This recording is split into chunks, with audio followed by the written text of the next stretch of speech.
नमस्कार दोस्तों, Jharkhand coaching classes के यूट्यूब चैनल में आप लोगों का स्वागत है। पिछले वीडियो में मिडिवल हिस्ट्री का चौथा टॉपिक है, जो पहला पार्ट था सूफी आंदोलन, उससे संबंधित हम लोग एक प्रश्न लिए और उसका सैंपल आंसर जो लिखे हुए थे उसको हम आपको बताया। इस वीडियो में उसी चौथा टॉपिक का जो दूसरा पार्ट होगा भक्ति मूवमेंट, उसको हम लोग समझने का प्रयास करेंगे। आपको पिछले वीडियो में ही बताया गया था कि भक्ति मूवमेंट और सूफी मूवमेंट यदि आपके सिलेबस में मिडिवल हिस्ट्री मेंशन किया गया है तो बहुत इंपॉर्टेंट हो जाता है। ज्यादा चांस होता है कि इससे एकाध प्रश्न जो है आपको दिख ही जाए, और इसीलिए हम बोल रहे थे कि अगर आप वनडे एग्जाम का भी तैयारी करते हैं तो भी इस दो टॉपिक से रिलेटेड जो वीडियो है उसको आप जरूर देखिए, क्योंकि यहाँ पे हम बहुत ही कम समय में सभी चीजों को कंपाइल करके बताने का प्रयास कर रहे हैं। और इस तरह से सीक्वेंस वाइज अगर चीजों को देखिएगा तो वो चाहे कितना भी बड़ा टॉपिक क्यों ना हो, वो बहुत आसानी से समझ में आ जाता है। तो इस तरह से आपको ये भी पता होगा कि भक्ति आंदोलन जो है वो बहुत बड़ा टॉपिक है, और इसको समझने के लिए हमको दक्षिण भारत का इतिहास को भी समझना पड़ता है। यहाँ पे आप पल्लव कालीन संस्कृति को समझिएगा, फिर उसका डेवलपमेंट जो होता है चूल कालीन संस्कृति, वहां देखिएगा कैसे अलवार और नैनार से आचार्य परंपरा आता है, और उसके बाद राजपूत युगीन संस्कृति आते आते कैसे समाज में कुरीति फैलने लग जाता है, जिसके खिलाफ यहाँ भक्ति आंदोलन जो है वो अपना व्यापक रूप लेता है। क्योंकि नाम ही आता है भक्ति आंदोलन, तो आंदोलन कब किया जाएगा? आप सुने होंगे आधुनिक भारत में कई सारे आंदोलन हुए, भारत छोड़ो आंदोलन होता है, असहयोग आंदोलन होता है, तो इस सविनय अवज्ञा आंदोलन होता है। तो इस तरह से आंदोलन कब होता है? कोई चीज को आप परिवर्तित करना चाहते हैं या कोई आपका डिमांड होता है जिसको आप वहां पे लागू करवाना चाहते हैं। तो यहाँ पे जो भी भक्ति संत होंगे वो चाहेंगे कि समाज में जो कुरीति है उसको दूर किया जाए और समाज में लोग जो है मिलजुल के आपस में रहे, चाहे जाति को लेके जो लड़ाई हो रहा था वो लड़ाई ना हो, छुआछूत ना हो, इस तरह से समाज का जो कुरीति है वो समाप्त हो जाए, यही इनका मेन उद्देश्य था। इसी उद्देश्य के लिए ये लोग जो है इस आंदोलन को यहाँ पे चलाएंगे। तो इस आंदोलन को समझने के लिए हमको जैसा कि बोले कि पल्लव कालीन संस्कृति, चोल कालीन संस्कृति को समझना होगा, लेकिन हम लोगों के पास अभी इतना समय है ही नहीं, अभी बहुत लिमिटेड टाइम है, और इसी लिमिटेड टाइम में सब चीज को हमको कंपाइल करना है और समझना भी है। तो हम उतना ही चीजों को यहाँ पे बताएंगे जो कि मेंस के दृष्टिकोण से महत्वपूर्ण है, और आपके एक आध प्रश्न में वो लिखने में काम आ जाए, वो सारा चीज जो है या कंटेंट जो है हम आपको यहाँ पे बताएंगे। अगर आपको डिटेल वाइज और भी डिटेल वाइज को पढ़ना है तो आप पल्लव कालीन और चोल कालीन संस्कृति को थोड़ा बहुत देख सकते हैं। बहुत ज्यादा उसका आंसर राइटिंग में अभी उपयोग नहीं होगा, इसलिए अभी हम लोग वहां पे उसको नहीं समझेंगे, सीधे सीधे राजपूत युगीन संस्कृति और सभ्यता को समझेंगे। इससे आपको एक आइडिया हो जाएगा कि समाज में किस तरह से कुरीति फैल रहा था, और इसी कुरीति को दूर करने के लिए उत्तर भारत में 12वीं और 13वीं शताब्दी में भक्ति आंदोलन जो है अपना व्यापक रूप लेता है, जैसे कि वहां पे सूफी आंदोलन ले रहा था। तो उसी चीज को हम लोग थोड़ा सा पृष्ठभूमि में अगर लिखने को कभी सवाल आ जाए कि किस पृष्ठभूमि में भक्ति आंदोलन का उद्भव हुआ, तो पृष्ठभूमि लिखने के लिए आपके पास कुछ कंटेंट हो, उसके लिए यहाँ पे हम आपको कुछ कंटेंट जो है यहाँ पे बताने का प्रयास करें। तो चलिए राजपूत युगीन संस्कृति को समझते हैं, ताकि आपको एक आइडिया हो जाए कि कैसे इस समय जो है समाज में कुरीति फैल रहा था। तो यहाँ का मुख्य उद्देश्य बस इतना रखिएगा कि आपके पास कम से कम 100, 200 या 300 शब्दों में लिखने के लिए कंटेंट होना चाहिए, जिसे जो आंसर चेक करें उनको ये आइडिया हो जाए कि कैसे समाज में कुरीति फैल रहा था। तो यहाँ पे बताता है कि राजपूत युगीन राजपूत कालीन भारत में राजनीतिक तथा सांस्कृतिक दृष्टि से अनेक परिवर्तन देखने को यहाँ पे मिलते हैं। शायद ये जो है, एक मिनट, यहाँ पे ये शासन व्यवस्था देखने को मिलता है, ये शासन व्यवस्था है। एक मिनट, यहाँ धार्मिक व्यवस्था देख लेते हैं ना, धार्मिक हम लोगों को पढ़ना, वही हम लोग यहाँ पे बोल रहे हैं, राजनीतिक कहाँ से आ जाएगा। चलिए धार्मिक यहाँ पे देख लेते हैं। सामाजिक, राजपूत समाज में वर्णों और जातियों के यहाँ पे दिया गया है जटिल यहाँ पे नियमों द्वारा शासित होते थे। काफी वर्ण आ गया, काफी वर्ण तो चार ही थे, उन वर्णों में काफी जाति और उपजाति आ गया था, और वो जो है उन्हीं जटिल नियमों से संचालित होते थे, ऐसा यहाँ पे कहा जा रहा है। जाति प्रथा कठोरता बढ़ती गई, हिंदू में ग्रहणशीलता और सहिष्णुता कम हुई है। तो हिंदू धर्म में जो ग्रहणशीलता पहले था वो थोड़ा सा कम दिखाई देता है, और सहिष्णुता में भी कमी देखने को मिलता है राजपूत युगीन संस्कृति में। और यही चीज को आपको लिखना है धीरे धीरे, और इसी के लास्ट में आपको ये बता देना है कि हाँ, ये सब का कमी के कारण या कुरीति के कारण भक्ति जो है, भक्ति मूवमेंट जो है वो उद्भव होता है या व्यापक रूप लेता है। यहाँ पे बोला गया था, ये तो पहले से ही हम लोग जानते हैं कि 4 वर्ण परंपरागत रूप से थे, ब्राह्मण थे, क्षत्रिय थे, वैश्य थे और शूद्र थे। लेकिन यहाँ पे अब इस काल तक आते आते समाज में इनके कई अनेक जातियां बन जाती है और उपजातियां, मतलब 4 वर्ण तो था ही था, इन वर्णों में कई जाति, और जाति के बाद यहाँ पे उपजाति भी आ गया। और इसका एक एग्जांपल आपको राज तरंगिणी जो कि कलहन के द्वारा लिखा गया वहां मिलता है। यहाँ पे बोलते हैं कि ये 64 प्रकार की उपजातियों का उल्लेख करते हैं, ना कि जाति का। जाति तो भले चलिए बड़ा भी हो गया, जाति के बाद जो उपजाति होता है तो उस उपजाति का ये कितना उल्लेख करते हैं, 64। तो कहने का मतलब है समाज जो है वो बहुत ज्यादा बढ़ रहा था राजपूत युगीन काल में। तो यहाँ पे ये उल्लेख मिलता है। अनेक जातियां अछूत समझी जाती थी जिन्हें गांव और नगरों के बाहर निवास करना पड़ता था। तो छुआछूत जो है अपने चरम अवस्था पे पहुंच गया था, कहा जाता है राजपूत कालीन समाज में या है ना समय में। ब्राह्मणों को सदा की तरह इस युग में प्रतिष्ठा मिला था और राजपूत शासकों के मंत्री और सलाहकार के रूप में वे नियुक्त होते थे। तो उनके साथ जो है किसी तरह का कोई अत्याचार नहीं हो रहा था, ऐसा यहाँ पे इतिहास में हम लोगों को पढ़ने को मिलता है। अधिकांश ब्राह्मण को क्या काम मिलता था, वो अध्ययन करते थे, यज्ञ करते थे और इस तरह से तप वगैरह करते थे और इस तरह से अपना समाज में एक उच्च स्थान जो है वो बनाए रखे थे। यहाँ समस्या जो आएगा वो निम्न वर्गों के साथ आएगा। निम्न वर्गों के साथ कैसे आएगा वो देखिए। पूर्व मध्यकालीन समाज में एक महत्वपूर्ण परिवर्तन हुआ कि वैश्य वर्ण के लोग जो है उसका सामाजिक स्थिति क्या होता है, पतनोन्मुख होता है और इस तरह से शूद्रों के ने उसको समेट लिया। वैसे क्या करते थे, व्यापार वगैरह करते थे। तो व्यापार में जैसे पतन होगा वैसे उनका डेवलपमेंट जो है वो रुक जाएगा और पतन के मार्ग की ओर वो जो है अग्रसर हो जाएंगे। तो उसी को यहाँ पे दिया गया है। वैश्य का ये जो पतन हुआ वो किसके कारण हुआ कि यहाँ पे 650 से लेके 1000 ईस्वी के बीच में आप व्यापार और वाणिज्य का ह्रास देखिएगा। और जैसे व्यापार आपका बिजनेस अगर डूबने लग जाएगा तो आपका स्थिति वैसे भी खराब हो जाएगा। तो वैश्य का स्थिति इस समय खराब हुआ। उसका रीजन क्या था कि व्यापार और वाणिज्य में हमको ह्रास देखने को मिलता है और इस तरह से यहाँ पे शूद्रों का स्थिति थोड़ा सा क्या हो जाता है, बेहतर। क्यों? क्योंकि वो अपने आप को कृषि से जोड़ लेते हैं और कृषि से उनको फायदा होता है। तो शूद्र का स्थिति जो होता है वो थोड़ा सा बेहतर हो जाता है और वैश्य का स्थिति जो है वो थोड़ा सा खराब हो जाता है पहले के तुलना में। लेकिन यहाँ पे फिर से बोला गया है कि यहाँ पे 11वीं और 12वीं शताब्दी तक आते आते समाज में जाति प्रथा रूढ़ी यहाँ पे किंतु 11वीं और 11वीं शताब्दी तक आते आते व्यापार और वाणिज्य में प्रगति होने के कारण वैश्यों की स्थिति पुनः क्या हो जाता है, सुधर जाता है। तो इस तरह से एक बार बिजनेस क्या हो गया, डूब गया, उसका स्थिति खराब हो गया, पुनः उसका बिजनेस चलने लगा तो उसका स्थिति ठीक हो गया। तो ये वैसे के बारे में थोड़ा सा यहाँ पे आप लिख सकते हैं। उसके बाद यहाँ पे दिया गया 11वीं 12वीं शताब्दी तक आते आते समाज में जाति प्रथा की रूढ़ियों के विरुद्ध आवाज उठाई जाने लगी। तो यानी कि कुछ लोग ऐसे उभर के आने लगे जो कि इस वर्ण व्यवस्था का या जाति पाति का जो रूढ़िवादी परंपरा यहाँ पे बहुत ज्यादा जो कठोरता आ गया था, जिसमें छुआछूत वगैरह जो आ गया था, उसका ये लोग क्या करेंगे, विरोध करेंगे। और इस तरह से यहाँ पे जैन आचार्य, शाक्त तांत्रिक संप्रदाय के अनुयायी तथा चवार मत के पोषक ने परंपरागत जाति प्रथा को चुनौती देते हुए कर्म की महत्ता का प्रतिपादन किया। तो वैसे भी हम लोग पढ़े थे ना, उत्तर वैदिक काल में कर्म के अनुसार वर्ण होता था लेकिन बाद में जन्म के अनुसार वर्ण होने लग गया। तो उसी तरह से यहाँ पे 11वीं 12वीं शताब्दी में कुछ ऐसे संत होंगे या है ना मत को मानने वाले या विचारधारा को मानने वाले होंगे जो कि कर्म की महत्ता को ये क्या कर रहे हैं, प्रतिपादन कर रहे हैं कि कर्म के आधार पर ही यहाँ पे वर्ण होना चाहिए या जाति होना चाहिए। लेकिन हम लोगों को पता है ऐसा कभी हुआ बाद में है नहीं। तो इस तरह से यहाँ पे हम लोग जो देख लिए, एक मोटा मोटी समाज देख लिया। अब समाज की ही आधी आबादी जिसको हम लोग बोलते हैं महिलाएं, तो महिलाएं का क्या स्थिति था, महिलाओं का क्या स्थिति था उस समय राजपूत काल में, वो भी हम लोग थोड़ा बहुत देख लेते हैं ताकि आपका आंसर राइटिंग में थोड़ा सा ये भी आ जाए कि महिलाओं का स्थिति में भी थोड़ा बहुत गिरावट देखने को मिल रहा था और इस चीज को रोकने के लिए भक्ति मूवमेंट जो है उभर कर आता है। तो बोलता है महिलाओं को सम्मानित स्थान प्राप्त था। राजपूत कुल में विवाह स्वयंवर के द्वारा होते थे और कन्याएं अपना वर स्वयं जो है वो चुनती थी। तो आपको पता होगा संयोगिता का यहाँ पे आपका क्या होता है, स्वयंवर होता है जिसमें पृथ्वीराज चौहान जो है उसको उठा के ले जाते हैं और इसी के कारण जो है जयचंद और पृथ्वीराज चौहान के बीच विवाद भी होता है। तो ये सब आपको वहां पे देखने को मिलेगा।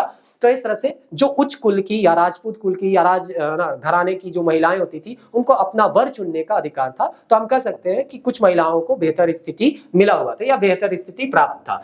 दूसरा है अंतरजातीय विवाह भी देखने को मिलता है, जिसका एक एग्जांपल यहाँ पे दिया गया। ब्राह्मण जो है वो क्षत्रिय कन्या से विवाह करती थी। उसके बाद यहाँ पे उम्र जो है क्रमशः कम होती जा रही थी विवाह की और राजपूत युग में प्रायः बाल विवाह देखने को मिलता था। तो बाल विवाह का जो प्रचलन था वो भी आपको यहाँ पे देखने को मिलेगा। आप कई सारे सिलियर लिखे होंगे, वहां पे देखने को मिलता होगा कि कई राजपूत घराने के लोग जो है बचपन में ही महिलाओं की या छोटी छोटी बच्चियों की क्या कर देते थे, शादी कर देते थे और इसके कारण उनका शिक्षा भी जो होता था वो बाधा वहां पे पहुंचता था। ये चीज आपको आगे लिखा हुआ मिलेगा भी। तो इस तरह से महिलाओं में एक और यहाँ पे है ना कुरीति या महिला से संबंधित एक कुरीति जो है आपको समाज में देखने को मिलेगा, वो है जौहर प्रथा और सती प्रथा। जौहर प्रथा आपको पता होगा कि विदेशियों के हाथ से बचने के लिए महिलाएं जो है सामूहिक रूप से आत्मदाह करती थी। तो इस तरह से ये जो है जौहर प्रथा है। सती प्रथा, अगर किसी महिला का पति जो है देहांत हो जाता था तो उसके चिता में ही उनको जला दिया जाता था। तो इस तरह से यहाँ पे ये सती प्रथा और आपको जौहर प्रथा जो है उस समय राजपूत युगीन समाज में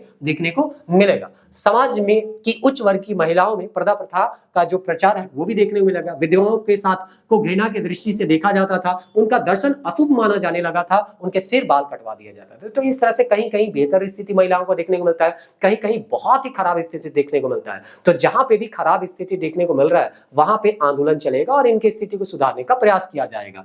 बाल विवाह के प्रचलन के कारण लड़कियां का शिक्षा का क्या हो रहा था, हरास, अगर बचपन में भी विवाह करवा दिया जाए तो उनको पढ़ने का मौका कहां मिलेगा, तो वो सारा चीज यहाँ पे दिया जा रहा है। दूसरा चीज यहाँ पे दिया जा रहा है कि परंतु शासक वर्ग की कन्याओं को कुछ प्रशासनिक सैनिक शिक्षा दी जाती थी। तो अगर आप राजघराने से संबंधित है तो आपको कुछ मौका मिलता था पढ़ने लिखने का और सैनिक शिक्षा भी आपको मिलता था। रानीबाई के बारे में आप लोग सुने भी होंगे, लेकिन वो तो आधुनिक भारत से संबंधित है। अभी हम लोग राजपूत युगीन सभ्यता और संस्कृति के बारे में देखेंगे तो एग्जाम्पल भी उसी समय का देना होगा। तो एक एग्जाम्पल दिया गया है विजय भट्टारिका का, जो कि चालुक्य वंश से संबंधित थी 7वीं शताब्दी में। दूसरा है सुगंधा और रानी दिद्दा के बारे में जाना जाता है। बात काफी क्रूर और अत्याचारी महिलाएं थी, कश्मीर में ये शासन कर रही थी। उसके बाद यहाँ पे ये एग्जाम्पल देने के बाद आगे यहाँ पे दिया गया है कई ऐसे राजवंश है, जैसे कि यहाँ चालुक्य शासन है, उसमें बोला गया है स्त्री को गवर्नर और पदाधिकारियों के नाम भी मिलते हैं। यानी स्त्रियों को मंत्री पद वगैरह मिला था, उनको एक प्रशासनिक पद दिया गया था और वो जो है उस प्रशासनिक पद को संभाल रहे थे और शासन में अपना भागीदारी निभा रहे थे। तो इस तरह से हमको देखने को मिलता है कि राज परिवार की कुछ महिलाओं को पढ़ने लिखने का भी मौका मिला। सैनिक एक तरह से कहिए अभियान में थोड़ा बहुत ये जाती भी होंगी, क्योंकि सैनिक शिक्षा भी इनको मिल रहा था और ये कई पदाधिकारी के रूप में काम करती हैं। ये भी हम लोगों को एग्जाम्पल के रूप में देखने को मिला। आगे यहाँ पे बोलता है कई महिलाएं जो थी विदुषी थी, पढ़ी लिखी थी, और इसका एक एग्जाम्पल जो दिया गया है वो राजशेखर की पत्नी के बारे में दिया गया है, अवंती सुंदरी। दूसरा मंडन मिश्र की पत्नी का नाम दिया गया भारती। आपको पता होगा शंकराचार्य के साथ इनका विवाद हुआ था और पहली बार शास्त्रार्थ हुआ था, विवाद नहीं करना चाहिए, शास्त्रार्थ हुआ था, डिबेट हुआ था, जिसमें यहाँ पे भारती जो है वो जीतती है और इस तरह से शंकराचार्य पहली बार किसी डिबेट में है ना किसी से यहाँ पे हारते हैं। आगे यहाँ अलबरूनी जो है, जो कि गजनी के साथ यहाँ पे आया था, तो अलबरूनी का विवरण से पता चलता है स्त्रियां जो है प्राप्त शिक्षिता थी और सार्वजनिक जीवन में वो सक्रिय भाग लेती थी। मतलब उनमें हमको शिक्षा दीक्षा देखने को मिलता है और वो सार्वजनिक जीवन में सक्रिय भाग लेती थी, ये भी अलबरूनी बताते हैं। कन्याएं संस्कृत लिखना जानती थी, पढ़ना जानती थी, समझना जानती थी और वे संगीत, नृत्य और वाद्य में भी निपुण थी। तो इस तरह से महिलाओं का कुछ बेहतर स्थिति देखने को मिलता है, ऐसा अलबरूनी यहाँ पे बताते हैं। राजपूतों को घुड़सवारी तथा हाथियों की सवारी का विशेष शौक था, वे आखेट में भी रुचि रखते थे। तो ये सब सारा समाज जो है आपको सारा जो स्थिति जो है वो देखने को मिलेगा, जो कि संबंधित है राजपूत संस्कृति में। अब ये जो राजपूत सभ्यता और संस्कृति आप देखें या है ना उस समय का सामाजिक व्यवस्था देखें, वो पृष्ठभूमि हुआ, तो जो कुरीति था थोड़ा बहुत वहां पे, उसी को आप बेस बना के ये कहिएगा कि भक्ति आंदोलन इसी पृष्ठभूमि पर उभरता है। जिनका भी स्थिति खराब था, चाहे वो जाति व्यवस्था आ गया था, छुआछूत आ गया था, बाल विवाह आ गया था, जौहर प्रथा आ गया था, सती प्रथा आ गया था, या है ना समाज में और भी कई सारे कुरीति फैल गए थे, उसी को दूर करने के लिए एक आंदोलन जो है वो चलाया जाता है और ये आंदोलन कई सालों तक यहाँ पे चलते रहेंगे अलग अलग भक्ति संतों के माध्यम से। तो उसी भक्ति संत के बारे में थोड़ा थोड़ा हम लोगों को यहाँ पे जानना है, बहुत ज्यादा यहाँ पे हम लोग नहीं जानेंगे। तो यहाँ पे अगर आप देखिएगा भक्ति आंदोलन, तो भक्ति के बारे में यहाँ पे कहा जाता है कि हिंदू विचारधारा में मोक्ष प्राप्ति के यहाँ पे 3 साधन बताए गए। और वो 3 साधन कौन सा है, तो पहला साधन है ज्ञान, दूसरा साधन है कर्म और तीसरा साधन है यहाँ पे भक्ति। यानी ज्ञान के माध्यम से आप मोक्ष का प्राप्ति कर सकते हैं, दूसरा भक्ति के माध्यम से, और तीसरा जो है वो कर्म के माध्यम से आप मोक्ष का प्राप्ति कर सकते हैं। तो वेद बोलता है कर्मकांडी है, दूसरा उपनिषद जो है वो ज्ञान के महत्व को बताया गया है, और गीता जो है इन तीनों का समन्वय करवाता है, यानी कि आपका ज्ञान, कर्म और भक्ति का। मध्यकाल में कई धार्मिक विचारकों तथा सुधारकों ने भारत के सामाजिक धार्मिक जीवन में सुधार लाने के लिए उद्देश्य से भक्ति को साधन बनाकर एक आंदोलन प्रारंभ किया, जो भक्ति आंदोलन के नाम से प्रसिद्ध हुआ। आपको थोड़ा बहुत आइडिया होगा कि शंकराचार्य भी भक्ति आंदोलन का प्रवर्तक उन्हीं को माना जाता है एक तरह से, लेकिन वो ज्ञान मार्ग का प्रतिपादन किया और ज्ञान मार्ग से मोक्ष का प्राप्ति करना या आम लोगों को जोड़ना बहुत मुश्किल होता है। इसीलिए जो इसके बाद के आचार्य लोग आएंगे या भक्ति संत आएंगे, वो लोग जो है भक्ति को अपना मार्ग बनाएंगे और भक्ति को मार्ग बना के गीत संगीत के माध्यम से लोगों को जोड़ेंगे और ईश्वर से जोड़ने का प्रयास करेंगे और समाज में जो कुरीति था उसको दूर करने का प्रयास करेंगे। तो भक्ति जो है बहुत अच्छा साधन था ईश्वर से जुड़ने के लिए या मोक्ष की प्राप्ति के लिए। इसीलिए ये लोग साधन जो है बनाते हैं, वो किसको बनाते हैं, भक्ति को ही बनाते हैं। यद्यपि भारतीय जनजीवन के लिए यह आंदोलन नया नहीं था, तथापि इस्लाम की उपस्थिति में इससे वेग प्राप्त हुआ, यह जन आंदोलन में परिणित हो गया। तो सूफी आंदोलन से भी थोड़ा बहुत ये प्रभावित तो होगा ही होगा, क्योंकि सूफी आंदोलन भी इसी समय जो है उत्तर भारत में अपना व्यापक रूप ले रही थी। इसका सर्वप्रथम उदय द्रविड़ देश में हुआ, वहां इसका प्रचार प्रसार हुआ, उत्तर में हुआ, और भागवत पुराण में कहा गया है भक्ति द्रविड़ देश में जन्मी, कर्नाटक में विकसित हुई तथा कुछ काल में महाराष्ट्र में रहने के बाद गुजरात में पहुंचकर ये क्या हो गई, जीर्ण हो गई। तो ये स्टेटमेंट अगर आप कहीं लिखना चाहें भक्ति आंदोलन से संबंधित तो ये स्टेटमेंट आप लिख सकते हैं। और वैसे भी आपको पता होगा कि इसका उद्भव जो है वो शंकराचार्य से माना जाता है, शुरुआत शंकराचार्य से माना जाता है और शंकराचार्य जो है वो केरल के थे। तो इस तरह से हम कह सकते हैं कि ये जो है पहली बार आपको केरल में ही देखने को मिलेगा, या हम कह सकते हैं दक्षिण भारत में देखने को मिलेगा और धीरे धीरे जो है ये उत्तर भारत में अपना व्यापक रूप लेता है। शंकराचार्य के बारे में हम लोग डिटेल जान सकते हैं, देखते हैं डिटेल, अगर यहाँ पे टाइम अगर होगा तो डिटेल हम थोड़ा सा आपको बताएंगे। शंकराचार्य थोड़ा बेसिक इसका जान लेते हैं फिर डिटेल देखेंगे। शंकराचार्य के बारे में जिनका जन्म यहाँ पे दिया है 788 से लेके 820 के बीच हुआ था, मात्र 32 साल ये जिए थे। भक्ति और धार्मिक आंदोलन का सूत्रपात दक्षिण में 8वीं शताब्दी के महान दार्शनिक शंकराचार्य के उदय के साथ हुआ, जिन्होंने विशुद्ध अद्वैतवाद का प्रचार किया। उन्होंने ज्ञान की महत्ता का प्रतिपादन किया, ये चीज को आप क्या ध्यान रखना है, ज्ञान का माध्यम को। फलस्वरूप उसका मत सामान्य लोगों को ग्राह्य नहीं हुआ। तो यहाँ पे है ना सर्वप्रथम जो है वो जो है ज्ञान मार्ग को यहाँ पे क्या कहते हैं, मोक्ष के प्राप्ति का साधन बताते हैं। लेकिन बहुत सारे लोग जो है इस ज्ञान मार्ग को ग्रहण नहीं कर पा रहे थे और इसीलिए बहुत ज्यादा व्यापक नहीं हो पाता है। तो ज्ञान मार्ग को छोड़ के जो नेक्स्ट अभी आचार्य आएंगे रामानुजाचार्य, वो किस मार्ग को अपनाएंगे, भक्ति मार्ग को। और भक्ति मार्ग को अपनाने के बाद ये जो है बहुत ज्यादा व्यापक हो जाता है। हम लोग शंकराचार्य जी के बारे में थोड़ा सा जान लेते हैं क्योंकि इनसे संबंधित जो है कुछ प्रश्न जो है आपको कभी देखने को मिलेगा, तो वो आप लिख लीजिएगा। तो चलिए यहाँ पे देखते हैं शंकराचार्य जी के बारे में, इनका जन्म कहाँ हुआ था और इनसे संबंधित जो कुछ महत्वपूर्ण फैक्ट है उसको हम जल्दी जल्दी आपको यहाँ पे बताने का प्रयास कर रहे हैं। सबसे पहले यहाँ पे दिया गया है जन्म जो है कलादी केरल के प्रांत में यहाँ पे हुआ था, बस इतना याद रखिएगा। पिता जो है शिवगुरु नंबूतरी थे आज और माता का नाम था आर्यम्बा। बचपन में ही उनके पिता का देहांत हो गया था। शंकर मात्र 3 वर्ष के थे तभी उन्होंने अपनी मातृभाषा मलयालम के ज्ञान भली भांति प्राप्त किया। 3 साल में ही उनको अपना मलयालम भाषा का ज्ञान हो गया था। 5 वर्ष की आयु में उनका उपनयन संस्कार होता है, गुरुकुल के अध्ययन में वो भेजे जाते हैं और मात्र 2 साल में वो संपूर्ण वेद और शास्त्रों का अध्ययन कर लेते हैं। मतलब 7 साल में ही संपूर्ण वेद उनको आ जाता है ना, और भी कई सारे शास्त्र हैं उनका वो अध्ययन कर लेते हैं। लौटने के पश्चात इतना ज्ञान उनको हो जाता है कि वो जो है क्या बोलते हैं अपनी माता को कि हम जो है वो संन्यास ग्रहण करेंगे, लेकिन उनका माता जो है वो संन्यास ग्रहण करने से उनको रोकती है। तो फिर एक वादा उनसे लेती है कि जब उनका देहांत होगा तो उनका जो संस्कार है, मृत्यु संस्कार जो है वो करने के लिए वो आएंगे, उसको अग्नि देने के लिए आएंगे, तभी वो जो है संन्यास ग्रहण कर सकते हैं। इस बात को शंकराचार्य मानते हैं और उसके बाद वो संन्यास ग्रहण 8 साल में कर लेते हैं। तत्पश्चात उन्होंने संन्यास ग्रहण कर लिया। गृह त्याग के पश्चात सर्वप्रथम शंकराचार्य नर्मदा नदी के तट पर आया और गौड़पाद के शिष्य गोविंद योगी को अपना प्रथम गुरु बनाया। उसने शंकर के संन्यास की दीक्षा ली और आत्म विद्या का उपदेश ग्रहण किया। तो इस तरह से यहाँ पे आपको किनके से मिले वो लिखा हुआ था। उन्होंने गुरु ने उन्हें परमहंस की उपाधि दी। उन्होंने शंकराचार्य का सर्वप्रथम काशी जाने का आदेश दिया। काशी पहुंचकर वे भगवान शंकर की आराधना एवं अपने ज्ञान के प्रचार के कार्य में जुट गए। तो इस तरह से काशी वाराणसी पहुंचते हैं और अपना जो भी ज्ञान था, आराधना था, उसको वो वहां के लोगों को बता देते। बौद्ध, जैन और कापालिक समर्थ अन्य अनेक संप्रदाय के आचार्यों के साथ उनका शास्त्रार्थ हुआ, डिबेट हुआ। मंडन मिश्र की पत्नी भारती के साथ भी हुआ था, बताए थे। उसी में वो पराजित हुए थे, बाकी किसी के साथ वो पराजित नहीं होते। तो इस तरह से यहाँ पे नर्मदा नदी के तट पे माहिष्मती में उनका मंडन मिश्र की पत्नी के साथ यहाँ पे विवाद हुआ था, शास्त्रार्थ हुआ था, जिसमें वो पराजित हुए थे। अपने कार्य को मूर्त रूप देने के लिए शंकराचार्य ने चारों दिशाओं में प्रसिद्ध मठों की स्थापना की। उत्तर में आना केदारनाथ जोशी मठ के नाम से आना जोशी मठ भी मिलता है। तो इस तरह से वो है। दक्षिण में श्रृंगेरी है, पूर्व में पुरी है और पश्चिम में आपका द्वारका है। श्रृंगेरी में रहते हुए शंकर को अपनी माता की बीमारी का समाचार मिला। अपनी प्रतिज्ञा के अनुरूप शंकर ने संन्यास धर्म तोड़कर अपने ही हाथों में माता का दाह कर्म किया और इस तरह से शंकराचार्य मात्र जो है वो 32 साल यहाँ पे क्या करते हैं, रहते हैं। तो भक्ति मूवमेंट जब लिखिएगा तो हो सकता है शंकराचार्य के बारे में कहीं कुछ लिखने को आपको मिले, तो ये आप थोड़ा बहुत यहाँ पे क्या कर सकते हैं, लिख सकते हैं। अब यहाँ पे चलिए हम लोग सीधे सीधे यहाँ पे भक्ति मूवमेंट को यहाँ पे समझते हैं, जो कि 12वीं शताब्दी में यहाँ पे फेमस हुआ था, है ना। कहाँ पे गया, चलिए यहाँ पे हम लोग सबके दर्शन के बारे में यहाँ पे नहीं लिखेंगे। जो यहाँ पे 6 दर्शन है और 6 दर्शन में कौन किस दर्शन को दिए उसको जान लेते हैं। अगर आपको डिटेल पढ़ना होगा तो इसको खुद से आप थोड़ा बहुत देख सकते हैं। उम्मीद करते हैं कि ये डायरेक्ट यहाँ पे दर्शन के बारे में आपको सवाल नहीं पूछा जाएगा, मतलब संपूर्णता में पूछा जाएगा भक्ति आंदोलन के बारे में। वैसे डायरेक्ट यहाँ पे शंकर का क्या दर्शन है या अद्वैत दर्शन को विस्तार पूर्वक बताइए, ऐसा बहुत कम ही चांस है देखने को मिलेगा। है ना। तो शंकराचार्य के द्वारा अद्वैत दर्शन दिया गया, रामानुजाचार्य के द्वारा विशिष्टता द्वैत दर्शन दिया गया, माधवाचार्य के द्वारा द्वैत दर्शन दिया गया, निम्बकाचार्य के द्वारा द्वैताद्वैत दर्शन दिया गया, वल्लभाचार्य के द्वारा शुद्धाद्वैत दर्शन दिया गया और चैतन्य के द्वारा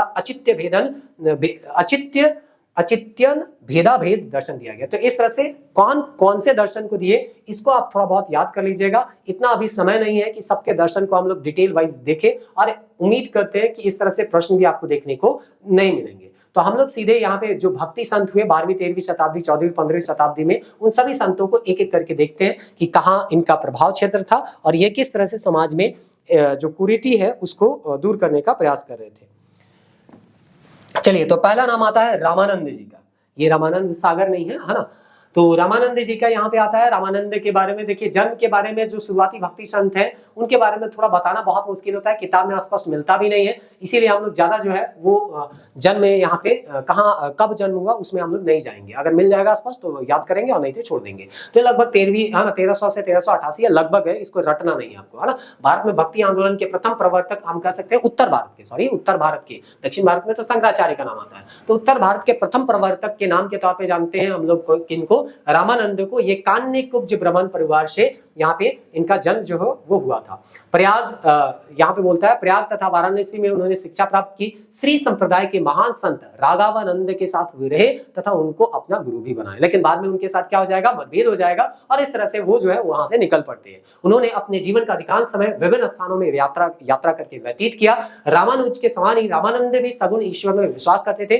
भक्ति तथा ईश्वर के साथ व्यक्तिगत संबंध स्थापित करने में उनका दृढ़ विश्वास था। यहाँ एक चीज देखिएगा, भक्ति तथा ईश्वर के साथ व्यक्तिगत संबंध स्थापित करना। तो इस तरह से ईश्वर के साथ अगर संबंध स्थापित करना व्यक्तिगत रूप से, तो भक्ति उनका क्या था, एक माध्यम था। भक्ति को मोक्ष का एकमात्र साधन स्वीकार करते हुए उन्होंने राम सीता की उपासना का आदर्श समाज के सामने रखा। तो इस तरह से समाज के सामने राम और सीता का जो आदर्श रूप है उसको वो रखते हैं और इस तरह से भक्ति को एक माध्यम बनाते हैं मोक्ष की प्राप्ति के लिए। जाति प्राति बाह्य आडंबर का विरोध करते हुए उन्होंने सभी जातियों के लोगों को अपना उपदेश दिया। उन्होंने अपने मत का प्रचार संस्कृत में ना करके क्षेत्रीय भाषाओं में किया। तो इस तरह से यहाँ पे वो अपने मत का प्रचार जो है संस्कृत में नहीं करके क्षेत्रीय भाषा में यहाँ पे करते हैं, क्योंकि संस्कृत जो था वो उच्च वर्गों के यहाँ पे भाषा था। उन्होंने ब्राह्मण से लेकर शूद्र तक सभी को अपना शिष्य बनाया। मतलब जाति प्रथा अभी हम बताए ना राजपूत युग में, इसलिए आपको वो पृष्ठभूमि बताया गया था। तो वो चीज को वो क्या करते हैं, इनकार करते हैं और उसके बाद अपने शिष्य जो है वो किसी भी जाति के बनाते हैं। इसमें कुछ एग्जांपल दिया है, 12 यहाँ पे इनके शिष्य थे,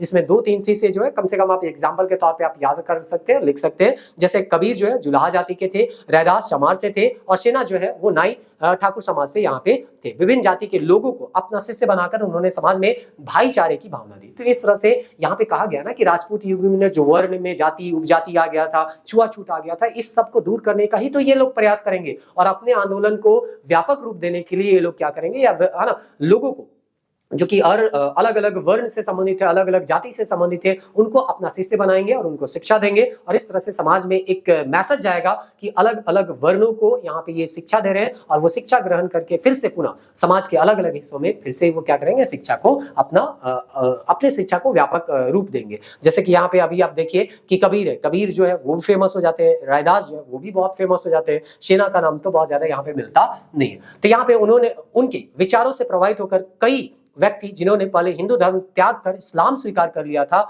ने पुनः हिंदू धर्म ग्रहण कर लिया। तो इस तरह से रामानंद से इतने ज्यादा प्रभावित हुए कि जो इस्लाम ग्रहण कर चुके थे, जिनको है ना बहुत परेशानी हो रहा था, छुआछूत ये सब के माध्यम से, इसी सब के कारण तो वो इस्लाम ग्रहण कर रहे थे, क्योंकि वहां पे इस तरह का कोई व्यवस्था नहीं था या है ना जाति पाति जैसा बहुत ज्यादा देखने को नहीं मिलता था जितना कि हिंदू समाज में देखने को मिल रहा है। तो इस तरह से यहाँ हिंदू समाज में भी अब भक्ति आंदोलन आया और इस वर्ण व्यवस्था का ये लोग विरोध कर रहे थे, जाति व्यवस्था का विरोध कर रहे थे और समाज में एक रूपता लाने का प्रयास कर रहे थे। तो इससे प्रभावित होकर जो इस्लाम ग्रहण कर चुके थे पुनः वह कौन सा धर्म को ग्रहण कर रहे हैं, तो हिंदू धर्म को ग्रहण करने लगे। रामानंद ने हिंदू मुस्लिम समन्वय का भी मार्ग स्थापित किया, यानी ऐसा नहीं कि हिंदू को मुस्लिम से लड़ा रहे हैं, वैसा भी नहीं करना है। आपका भी धर्म श्रेष्ठ है, हमारा भी धर्म क्या है, श्रेष्ठ है। अपने अपने सभी धर्म अपने अपने जगह में सभी धर्म क्या है, श्रेष्ठ है, ऐसा ये लोग शिक्षा दे रहे थे। उत्तर तथा दक्षिण के भक्ति आंदोलन के बीच की कड़ी जो थे वो यही कहलाते हैं। उन्होंने कबीर, नानक तथा चैतन्य के समाज एवं धर्म सुधार आंदोलन की पृष्ठभूमि तैयार की, यानी कि जो कबीर बनेंगे, गुरु नानक बनेंगे, उनका जो पृष्ठभूमि या आधार बना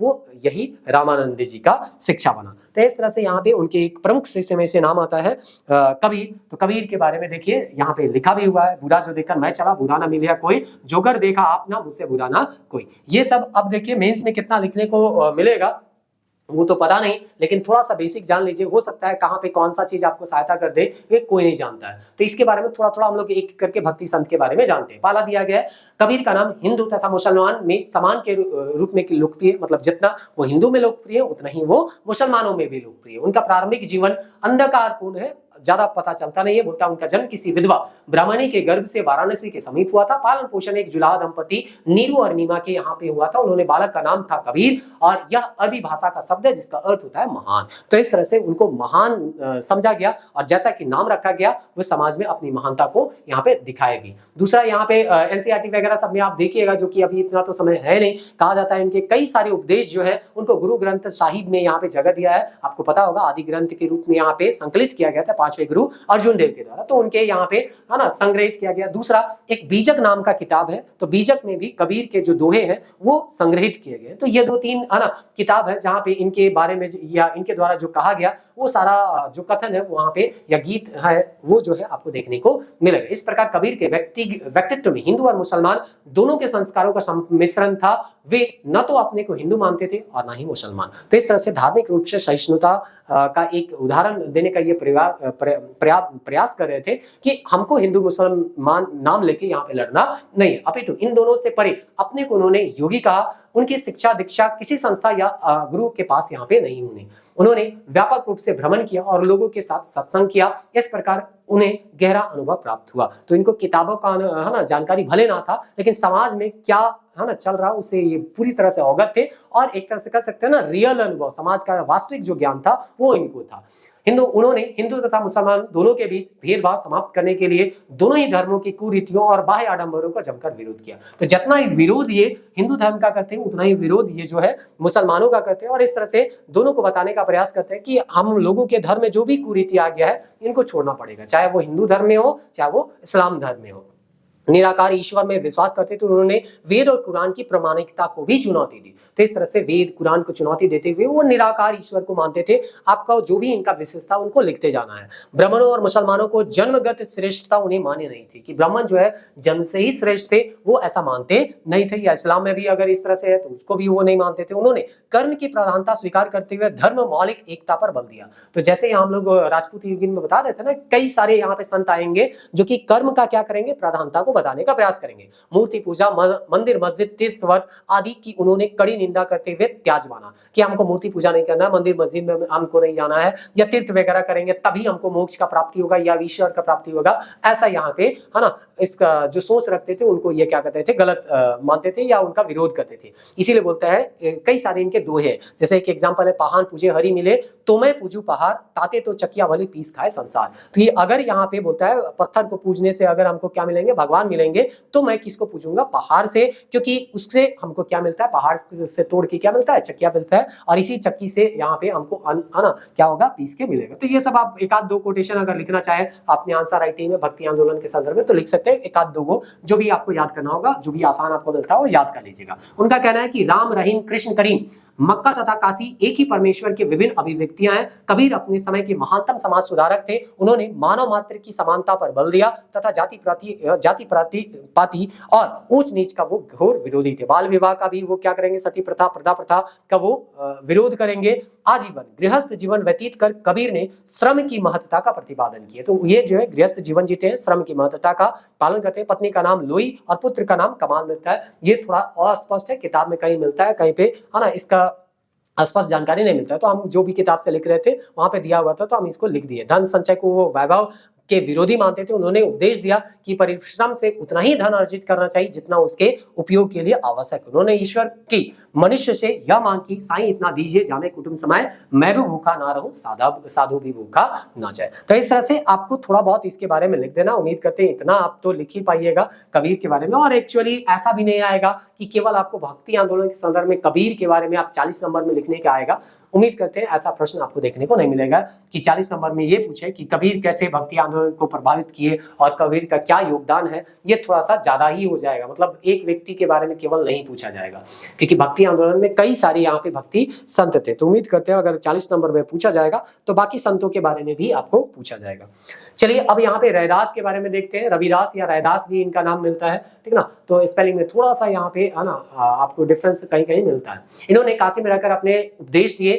वे शिक्षित तो नहीं थे, लेकिन कबीर के समान ही यहाँ पे क्या लिखा है, बहुश्रुत थे, मतलब काफी लोगों के द्वारा इनको सुना जाता था। रैदास अत्यंत सीधी तथा सरल भाषा में अपने उपदेश देते थे, जैसे कि कबीर की भांति वे निर्गुण और निराकार ईश्वर को मानते थे, यानी कि ईश्वर का कोई मूर्त रूप को पूजा नहीं करते थे। उन्होंने समाज में निम्न वर्ण के लोगों के नवीन आशा और विश्वास का संचार किया। आजीवन जातिगत व्यवसाय में लगे रहकर उन्होंने जहां एक ओर श्रम की महत्ता का प्रतिपादन किया, वहीं दूसरी ओर इस भावना को सुदृढ़ बनाया कि जाति से कोई व्यक्ति ऊंचा या नीचा नहीं होता है। तो जैसे कबीर जो है कर्म का जो एक तरह से कह सकते हैं प्राथमिकता को बता रहे थे, महत्ता को बता रहे थे, उसी तरह से ये भी श्रम का जो है वो या कर्म का जो महत्ता का है उसको बताएंगे। तीर्थयात्रा, व्रत, नदियों में स्नान आदि के विरोधी थे। उन्होंने बताया कि यदि मन पवित्र हो जाए तो सब कुछ घर में ही बैठे प्राप्त हो सकता है, मन चंगा तो कटौती में गंगा, इन्हीं का प्रमुख कथन है। रैदास को अपना गुरु स्वीकार करने वाली यहाँ पे संभवतः करके स्पष्ट पता चलता नहीं है, मेवाड़ की रानी झाली और प्रसिद्ध कवित्री मीरा बाई। गुरु नानक जी के बारे में यहाँ पे दिया गया है, कबीर के विचारों से मिलते जुलते विचारों है ना कि सिख धर्म गुरु नानक हुए, और हमको पता है सिख धर्म के संस्थापक जो है वो गुरु नानक जी को यहाँ पे माना जाता है। करतारपुर कॉरिडोर है, करंट अफेयर के लिए महत्वपूर्ण है, मेंस के लिए उतना महत्वपूर्ण है नहीं, इसीलिए हम लोग यहाँ पे बहुत ज्यादा यहाँ पे इसके बारे में डिस्कस नहीं करेंगे। युवा अवस्था में वो बोलते हैं गृहस्थ जीवन त्याग कर उन्होंने संन्यास ग्रहण कर लिया। एनसीईआरटी में और भी कुछ यहाँ पे दिया गया है, लंगर व्यवस्था को वो शुरू किए थे। यहाँ पे बोलता है बाबा गुरु नानक ने उपासना और धार्मिक कार्यों के लिए जो जगह नियुक्त की उसे धर्मशाल कहा गया। जैसे हम लोग इस्लाम में देखे थे ना, भक्ति सूफी आंदोलन खानका कहा जाता था, तो उसी तरह से यहाँ पे बोलता है कि यहाँ पे जहाँ पे भी उपासना करते थे, पूजा पाठ करते थे या धार्मिक कार्यों के लिए जो ये जगह को नियुक्त करते थे, उस जगह को एनसीईआरटी में दिया गया है, किस नाम से जाना जाता है, धर्मशास्त्र के नाम से जाना जाता है। तो एनसीईआरटी में तो बहुत सारा चीज आपको मिलेगा, लेकिन यहाँ पे अभी एनसीईआरटी को हम ना फोकस करके यहाँ पे जो हम खुद नोट से अलग नोट से बनाए या एनसीईआरटी से भी जो बनाए हैं, जो महत्वपूर्ण चीज यहाँ पे जो छांट के लिखा है वो हम आपको बता रहे हैं। ज्ञान की प्राप्ति के लिए लालसा से उन्होंने भारत के अतिरिक्त अफगानिस्तान, मिस्र, तुर्किस्तान, लंका, चीन, वर्मा आदि देशों की यात्रा करते हैं। मतलब कई देशों का ये यात्रा करते हैं और कई लोगों से इनका समकालीन जो लोग थे उनसे इनका मुलाकात भी होता है। अपनी यात्रा के दौरान उन्होंने अनेक जैन साधु, मुसलमान, फकीरों, हिंदू योगियों, संत आदि के साथ सत्संग किया। रैदास तथा नामदेव से भी उनकी भेंट हुई। नानक को पंजाबी, हिंदी, फारसी तथा संस्कृत आदि भाषाओं का ज्ञान था। अंततोगत्वा वे करतारपुर में रहकर उपदेश करने लगे, यहीं उनका निधन हुआ। तो करतारपुर कॉरिडोर आपको बताया गया। तो अंत में जीवन के अंत में यहीं पे वो रहे और लोगों को अपना जो भी ज्ञान था या उपदेश था वो देने का प्रयास किए, और कई सारी भाषाएं उनको आती थी, तो काफी सारे लोगों से वो कनेक्ट हो पाते थे। पंजाबी, हिंदी, फारसी, संस्कृत है, ये सब सभी भाषा उनको आता था। तो इस तरह से यहाँ पे ये दिया गया। अपने विचारों के स्थायित्व प्रदान करने के लिए नानक ने सिख धर्म की स्थापना की। तो एक धर्म का स्थापना करते हैं ताकि वो जो है उनके जो विचार हैं वो लोगों तक पहुंच पाए। गुरु नानक ने सरल और व्यवहारिक भाषा में अपने उपदेश दिए। उन्होंने भी धार्मिक आडंबरों, कर्मकांड, अवतारवाद, मूर्ति पूजा, ऊंच नीच आदि का विरोध करते हुए निर्गुण और निराकार ईश्वर अकाल पुरुष की यहाँ पे उपदेश दिया। उनका ईश्वर सत्य के रूप में था, सत्य श्री अकाल, है ना, हम लोग यहाँ पे सुने भी होंगे, है ना। तो यहाँ पे नानक ने हिंदू तथा मुसलमान दोनों धर्मों के अंतर्निहित सच्चाई को ग्रहण कर बाह्य आडंबरों को त्याग करने पर जोर दिया। मतलब इस्लाम में जो अच्छा है उसको भी अपना लिया, हिंदू धर्म में जो अच्छा है उसको भी अच्छाई को अपना लिया गया, और इस तरह से जो बाह्य आडंबर था, चाहे वो हिंदू में था चाहे वो इस्लाम में था, उसका वो विरोध कर रहे थे। उनके विचार राष्ट्रीय भावनाओं से प्रेरित थे। उन्होंने अपने उपदेश के माध्यम से नानक देव राष्ट्र का उत्थान करना चाहते थे। यह उनकी शिक्षाओं का ही परिणाम है या था कि उनके अनुयायी राष्ट्र निर्माण एवं राष्ट्र सेवा में, अभी देखिए सेना में सबसे ज्यादा आपको सिख जो है वो देखने को मिलेंगे। इस दृष्टि से उनका स्थान मध्यकालीन संतों में अत्यंत ऊंचा था। इनकी कविताओं एवं गीतों को संकलित किया गया आदि ग्रंथ, जिसको बाद में गुरु ग्रंथ साहिब के नाम से जानते हैं, और इसको फिफ्थ गुरु अर्जुन देव जो है वो कंपाइल किए थे। और कई सारे दूसरे गुरुओं का भी यहाँ पे आपको जो विचार है वो आपको देखने को मिलेगा। वल्लभाचार्य के बारे में दिया जाता है, शुद्धाद्वैत के ये प्रवर्तक थे।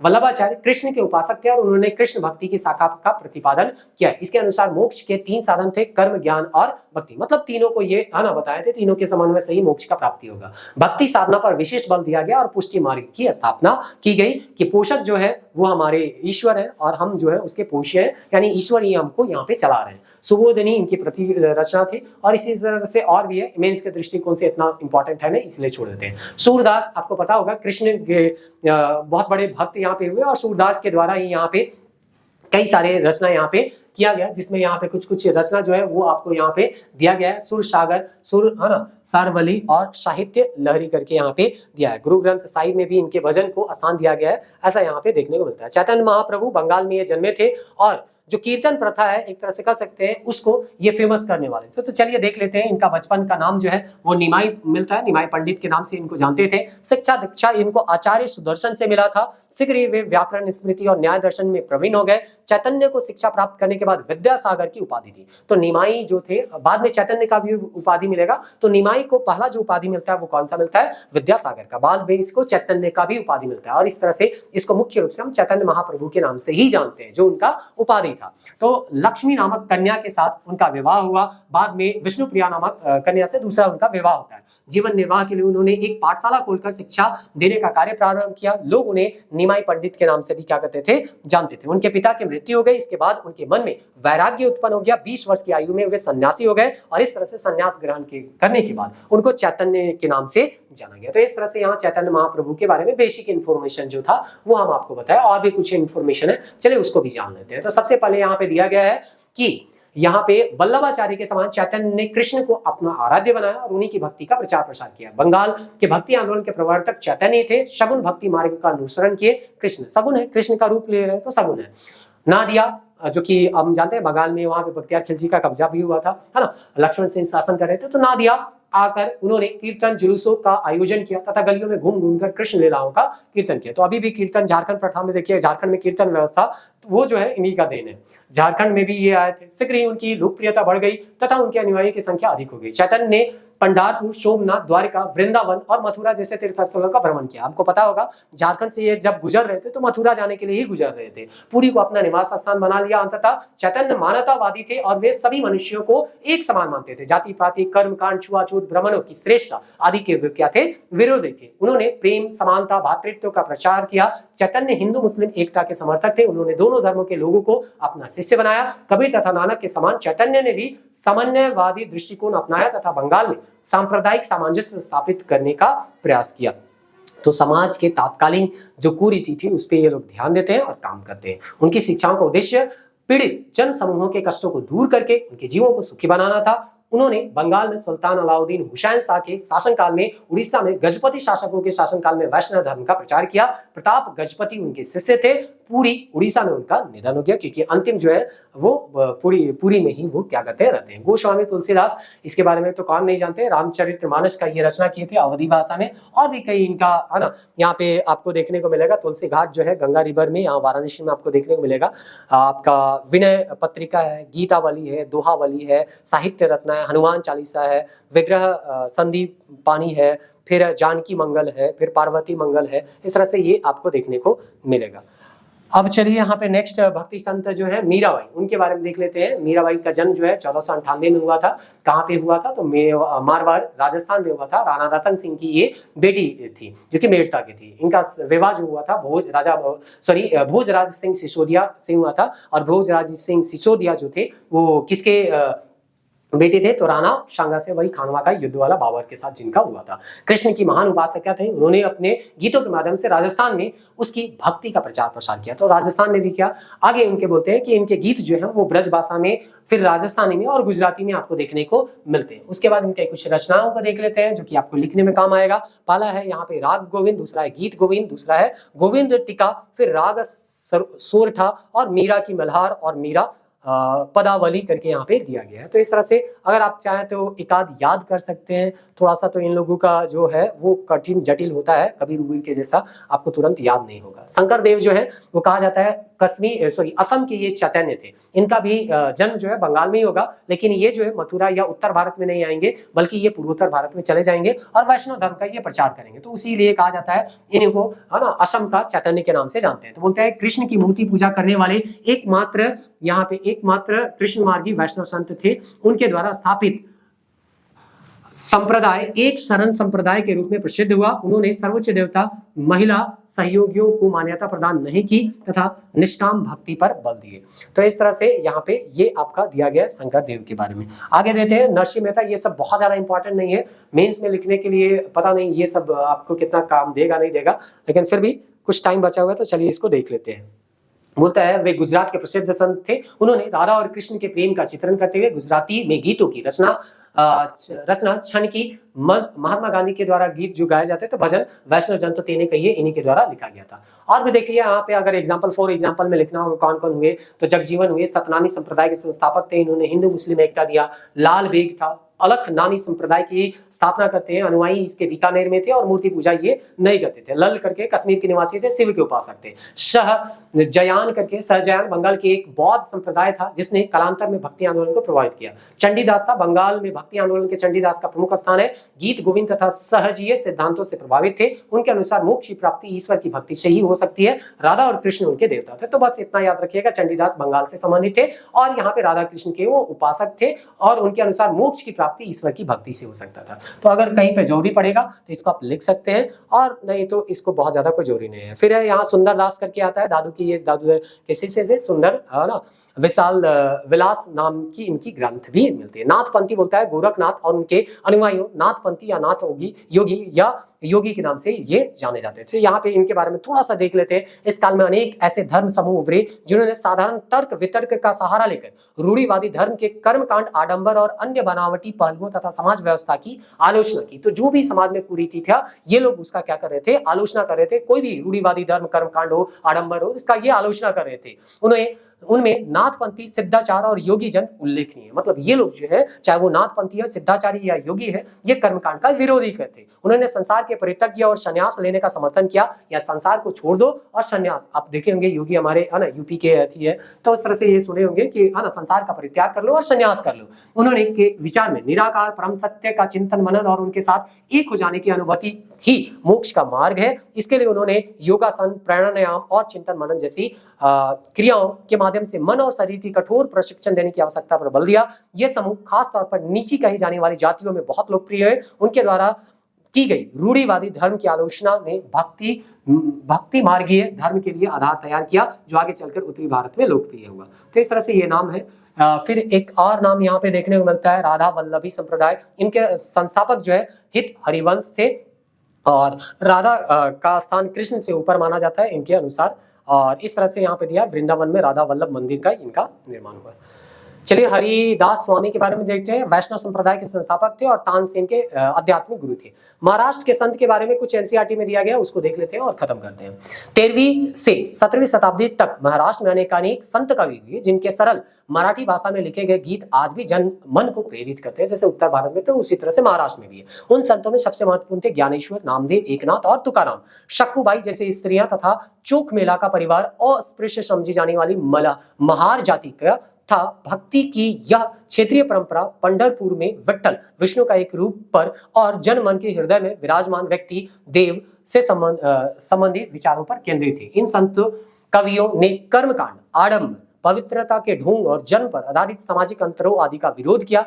यहाँ तक कि उन्होंने सन्यास के विचारों को भी ठुकरा दिया कि सन्यास लेना होगा। किसी भी अन्य व्यक्ति की तरह रोजी रोटी कमाते हुए परिवार के साथ रहने, विनम्रता पूर्वक जरूरतमंद तथा प्राणियों की सेवा करते हुए जीवन बिताने को अधिक पसंद किया। उन्होंने इस बात पर बल दिया कि असली भक्ति दूसरों के दुखों को बांट लेना है। इससे एक नए मानवतावादी विचार का उद्भव हुआ, जैसा कि सुप्रसिद्ध गुजराती संत नरसिंह मेहता थे, वैष्णव जन तो तेने कहिए जो पीर पराई जाने देते। ये थे, हम लोग जानते हैं, जो दूसरे के दुख को समझ सकता है वही तो यहाँ पे मनुष्य का रूप है, और नहीं तो कोई मनुष्य का रूप नहीं है। मनुष्य का रूप भले यहाँ पे दिखाई दे रहा है लेकिन वो मनुष्य है नहीं। तो वही चीज को यहाँ पे थोड़ा सा दक्षिण भारत के बारे में आपको लिख देना है। उम्मीद करते हैं बहुत ज्यादा डिटेल तो महाराष्ट्र के बारे में आएगा नहीं, इसलिए इसको हम लोग यहाँ पे देख नहीं रहे। एनसीईआरटी में इतना है, एक पैराग्राफ लिखने उतना आपका हो जाएगा कि कर्मकांड, आडंबर, पवित्रता और ढोंग और जन्म पर आधारित सामाजिक जो अंतर था, ब्राह्मण, शूद्र, क्षत्रिय, वैश्य, ये जो था इसका ये विरोध कर रहे थे। यहाँ तक कि उन्होंने संन्यास के विचारों को भी ठुकरा दिया। ये भी आप लिख लीजिएगा।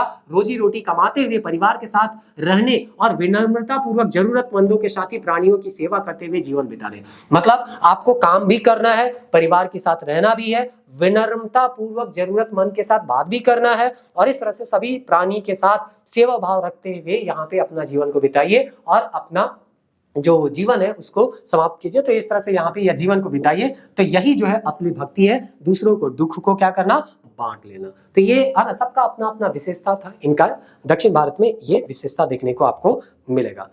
तो इस तरह से जो भी यहाँ पे भक्ति आंदोलन से संबंधित था, और भी यहाँ पे समय रहता तो बहुत सारा चीज जो है डिटेल में हम लोग देखते, लेकिन जैसा कि आपको पता है, थोड़ा बहुत आप ऑलरेडी पढ़े ही होंगे। यहाँ पे एक ओवरव्यू आपको दे दिए, थोड़ा सा समझाने का हम प्रयास किए। नेक्स्ट वीडियो में इससे रिलेटेड एक प्रश्न लेंगे, उसको डिस्कस करेंगे। भक्ति आंदोलन खत्म हो जाएगा, फिर हम लोगों का 2 टॉपिक यहाँ पे बचेगा, 3 टॉपिक बचेगा। एक आर्किटेक्चर वाला पार्ट होगा, दूसरा मुगल पार्ट होगा, और तीसरा जो हो जाएगा मराठा से संबंधित हो जाएगा। और इस तरह से मध्यकाल जो है हम लोगों का समाप्त हो जाएगा। मिलते हैं नेक्स्ट वीडियो में, तब तक के लिए जय हिंद।